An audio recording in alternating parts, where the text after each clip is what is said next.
Here we need to solve it. Factorize 0.6r minus 0.8qr minus 12.8q square. First of all, here we can say that we can take r as a common factor. So we are taking r. 0.6 can be written as 6 by 10 minus 0.8 can be written as 8 by 10, and here q is already given, minus 12.8 can be written as 128 by 10, here q square. Now r is a common factor.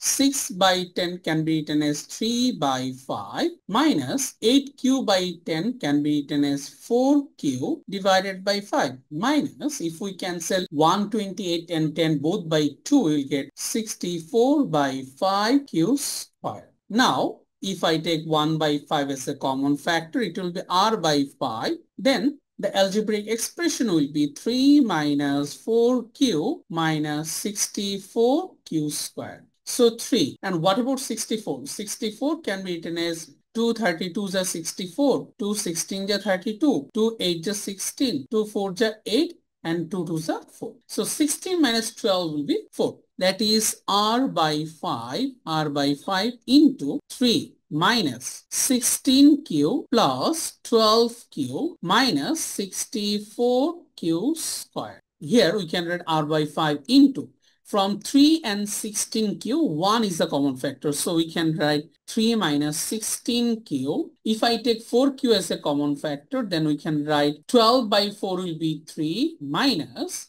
16q. What will be the final answer then? R by 5 into, from these two terms, 3 minus 16q is a common factor. So 3 minus 16q into 1 plus 4q.